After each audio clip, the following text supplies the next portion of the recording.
दोस्तों, आप सभी का मेरे YouTube channel RHGS research centre में बहुत बहुत स्वागत है। दोस्तों, आज हम चर्चा करेंगे भारत के विभिन्न भागों में विभाजन अर्थात पाकिस्तान, नेपाल, भूटान, बांग्लादेश, म्यांमार तथा श्रीलंका। अब सभी लोग बचपन से ये बात सुनते हुए आ रहे हैं कि भारत, पाकिस्तान, भूटान ये सभी एक ही देश थे, लेकिन कालांतर में इनका विभाजन हो गया। तो इनका विभाजन कैसे हुआ, इसके पहले सबसे पहले ऐतिहासिक रूप से जानना जरूरी है। प्रारंभ में भारत, यहाँ पर भी बहुत सारे छोटे छोटे राजशाही वंश हुआ करते थे, जिनमें सांस्कृतिक संबंध थे, लेकिन राजनीतिक रूप से यह लोग सभी पृथक थे, अपने अपना सभी क्षेत्रों का राजा हुआ करते थे। फिर यहाँ पर मुगल राज आया, जैसे कि प्राचीन काल में मौर्य वंश आते हैं, वो एक चक्रवर्ती सम्राट के रूप में स्थापित होते हैं। तो भारत लगभग बहुत बड़ा भूखंड हो जाता है। मौर्य वर्तमान अफगानिस्तान, पाकिस्तान और इंडिया का यहाँ तक का हिस्से पे मौर्य वंश का शासन रहता है। फिर इसके बाद अशोक के समय में ये उत्कर्ष पर रहता है, लेकिन कालांतर में धीरे धीरे मौर्य साम्राज्य का विभाजन हो जाता है। फिर इसके बाद दूसरे चक्रवर्ती साम्राज्य आते हैं गुप्त काल में, समुद्रगुप्त, जो कि भारत का नेपोलियन कहा जाता है, जबकि वास्तविकता होनी चाहिए कि नेपोलियन को समुद्रगुप्त कहा जाना चाहिए। इसके समय में भी भारत के बहुत बड़े भूभाग पर इनका साम्राज्य रहा। फिर धीरे धीरे आगे छोटे छोटे राज्यों का उदय होता रहा। फिर अपन अब बीच की चर्चा छोड़ते सीधे अपन आ जाते हैं मुगल काल में। अकबर के द्वारा भारत के अधिकांश भूभाग पर विजय प्राप्त कर ली थी। वो भी एक बहुत बड़े भूभाग का राजा हो गया था। इसके बाद फिर औरंगजेब के समय यह पुनः बिखराव होने लगा। फिर जब अंग्रेजों का भारत में आगमन हुआ तो 1757 में प्लासी तथा 1765 में बक्सर के युद्ध के साथ ही अंग्रेजों का भारत की राजनीतिक व्यवस्था तथा अपने आर्थिक हितों को साधने के लिए अंग्रेजों का भी भारतीय राजनीति में बहुत ज्यादा भाग होने लगा। और फिर धीरे धीरे करके अंग्रेजों द्वारा विभिन्न संधियों, जैसे कि लॉर्ड वेलेस्ली की सहायक संधि, लॉर्ड हेस्टिंग की युद्ध नीति, मतलब लॉर्ड हेस्टिंग ने अधिकांश जो भारतीय भूभाग को जीता वो युद्ध के जीता, लॉर्ड वेलेस्ली ने सहायक संधि करी। और इसके बाद लॉर्ड डलहौजी आए, तो लॉर्ड डलहौजी ने हड़प नीति अपनाई। इन सभी नीतियों के कारण अंग्रेजों का भारत के बहुत बड़े भूभाग पर कब्जा हो गया।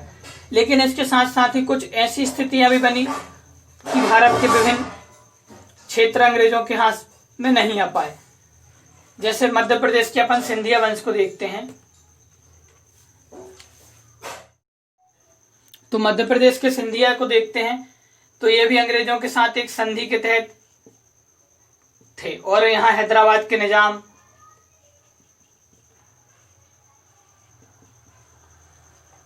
तो इनका अस्तित्व अपन वर्तमान समय में भी देख सकते हैं। लेकिन ये लॉर्ड वेलेस्ली के साथ लॉर्ड डलहौजी की हड़प नीति आती तो उसने पूर्णतः राज्यों को हड़प लिया था, जैसे कि झांसी और विभिन्न प्रकार के राज्य।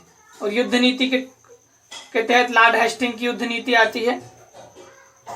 तो लॉर्ड हेस्टिंग की युद्ध नीति में अधिकांश क्षेत्र पूर्णतः ब्रिटिश राज में आ गया। तो इससे क्या हुआ, एक भारत के बहुत बड़े भूभाग पर ब्रिटिश आधिपत्य हो गया, लगभग सभी भूभाग पर। तो फिर क्या रहा कि नेपाल, भूटान, बांग्लादेश, पाकिस्तान और श्रीलंका वर्तमान में भारत का हिस्सा नहीं है, और ये विभिन्न भारत के हिस्से हैं। तो इसके लिए हमको आज़ादी के साथ की तथा आज़ादी के कुछ पहले की कुछ संधियों के बारे में चर्चा करनी पड़ेगी। सबसे पहले हम बात कर लेते हैं नेपाल के बारे में। क्या कारण रहा नेपाल भारत का हिस्सा नहीं बना? तो नेपाल लॉर्ड हेस्टिंग के समय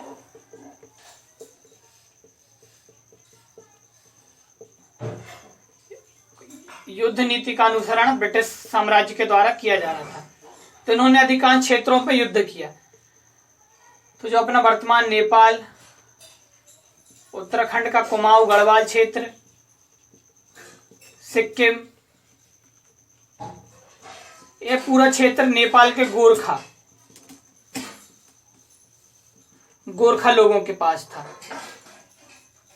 गोरखा एक मतलब शक्तिशाली किस्म की लोग होते हैं जो युद्ध में बहुत ज्यादा निपुण होते हैं। तो इन्होंने भारत के अन्य क्षेत्रों को जीतने के लिए आगे बढ़े, लेकिन अंग्रेजों के साथ युद्ध हुआ तो युद्ध में ये हार गए।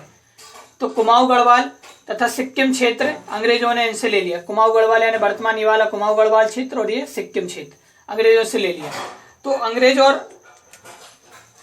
अंग्रेज और नेपाल के राजा के बीच संधि होती है 1815-16 में, जो कि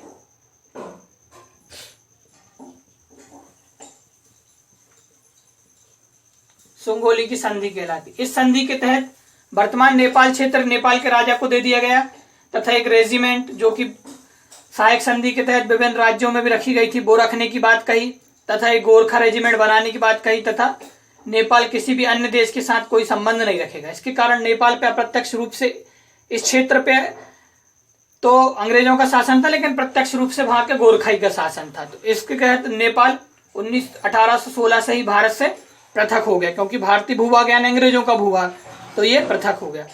भूटान जो कि दुर्गम इलाका है, यहाँ पर प्राचीन काल से ही स्वायत्त शासन रहा। अब ये वाली इस पे चले थे। यहाँ पर यह है मैकमोहन रेखा जो कि 1914 में बनी। एक अंग्रेज थे मैकमोहन, उन्होंने ये रेखा का अनुसरण किया था, पर यह रेखा तत्कालीन तिब्बत और भारत यानी ब्रिटिश सरकार के मध्य हुई थी। इसमें चीन का कोई हाथ नहीं था। अगली वीडियो में अपन चीन के बारे में चर्चा करेंगे कि चीन कैसे विश्व की महाशक्ति बना, ताइवान क्या है,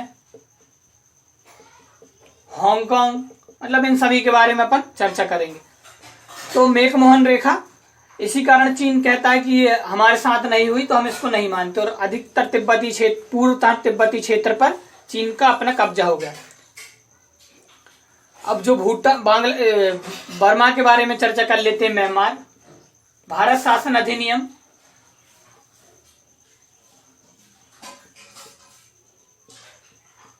1935 के तहत भारत में एक ऐसी परिस्थिति निर्मित करने की कोशिश की गई कि भारत की राजनीतिक व्यवस्था को अच्छे रूप से चलाया जा सके। इसके तहत 1935 में भारतीय संघ में से म्यांमार तत्कालीन बर्मा को अलग कर दिया गया, जो कि भारत के साथ लगभग आजाद हो गया था। और श्रीलंका क्षेत्र प्रारंभ से स्वायत्त रहा था। यहाँ पर अंग्रेजों द्वारा खेती करवाई जाती थी चाय की, जहां पर तमिलनाडु से लोग जाके बसे इस क्षेत्र में, तो यहाँ पर चाय की खेती कराई जाती। और पाकिस्तान और बांग्लादेश का ये था कि जब 1947 में भारत की आजादी की घोषणा हुई तो उससे पूर्व ये बात हुई थी कि अधिकांश रियासत अपने हिसाब से किसी भी संघ में शामिल हो सकती है। वो पाकिस्तान में जा सकती हैं, भारत में जा सकती हैं, स्वतंत्र रूप से रह सकती हैं। तो ये जो वर्तमान क्षेत्र है, जैसे यहाँ पर यहाँ अपन विभिन्न रूपों में देख लेते हैं।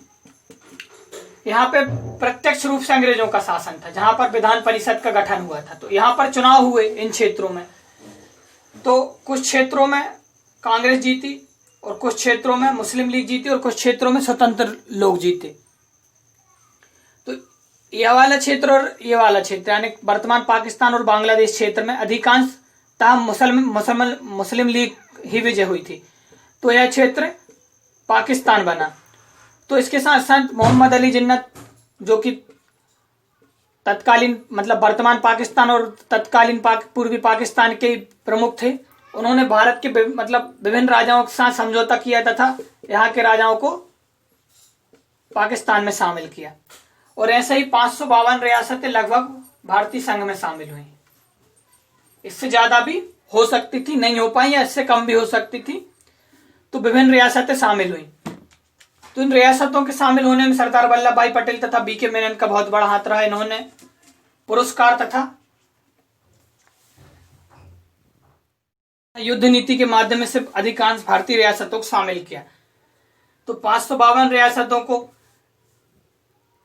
किसी को कोई मंत्री पद बनाकर, किसी को राज्यसभा पहुंचाकर, इस तरह के प्रलोभन देकर इन राजा महाराजाओं को भारतीय संघ में शामिल किया गया। इसके बाद भी कुछ ऐसे क्षेत्र रह गए थे जो भारतीय संघ में या तो शामिल नहीं होना चाहते थे, या पाकिस्तान में जाना चाहते थे, या स्वतंत्र रहना चाहते थे, जिनमें प्रमुख थे भोपाल, हैदराबाद,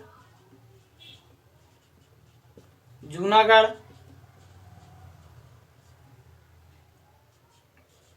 जम्मू एंड कश्मीर।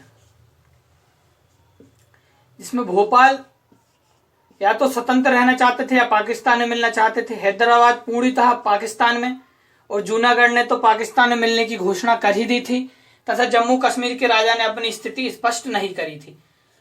भोपाल की जनता को जब इसके पाकिस्तान में मिलने की खबर मिली तो यहाँ पर विद्रोह हो गया और भोपाल के नवाब को झुकना पड़ा और यह भारतीय संघ में शामिल हो गया। हैदराबाद के निजाम ने स्पष्ट रूप से कह दिया वो स्वतंत्र रहेंगे या फिर पाकिस्तान में रहेंगे। तब ऑपरेशन पोलो लॉन्च किया गया सरदार वल्लभ भाई पटेल के द्वारा और हैदराबाद पर विजय प्राप्त करी गई। जूनागढ़ में भी जनमत संग्रह के द्वारा भारतीय संघ में शामिल हुआ। ये ऐसा क्षेत्र था जो प्रत्यक्ष रूप से भारतीय संघ में बीच में आता था, यह आसानी से आ गया। लेकिन इनमें जम्मू कश्मीर की स्थिति बहुत ही जटिल किस्म की स्थिति बनी, जो कि ऊपरी क्षेत्र था। इसी समय चाइना भी उग्र रूप में था, तो वो भी इस क्षेत्र पर कब्जा करना चाहता था, और यहां पर पाकिस्तान। तो जम्मू कश्मीर के राजा ने स्वतंत्र रहने की घोषणा करी, लेकिन अक्टूबर 1948 में उन्होंने भारतीय संघ में विलय पत्र पर साइन कर दिए। इसके पश्चात वहां पे विद्रोह हुआ और पाकिस्तानी सेना का कबीले के द्वारा आक्रमण किया गया।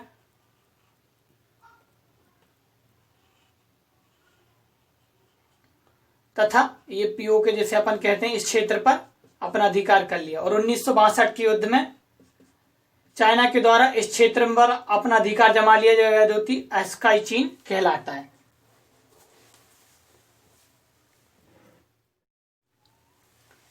यही सभी भारत के विभिन्न राज्यों के विलय तथा उनकी वर्तमान राजनीतिक व्यवस्था के बारे में वीडियो है। यदि आपको पसंद आई तो इसको ज्यादा से ज्यादा शेयर करें। अगली वीडियो में भारत के राज्यों का गठन तथा वर्तमान स्थिति, यानी कि कोई भी राज्य क्यों बना, कैसे बना, क्या कारण रहे, क्या इसके पीछे की राजनीति रही, कौन प्रमुख नेता रहा, विभिन्न परीक्षा एग्जाम की दृष्टि के साथ साथ व्यवहारिक रूप से भी उपयोगी नॉलेज। उम्मीद करता हूं आपको वीडियो पसंद आई होगी। धन्यवाद।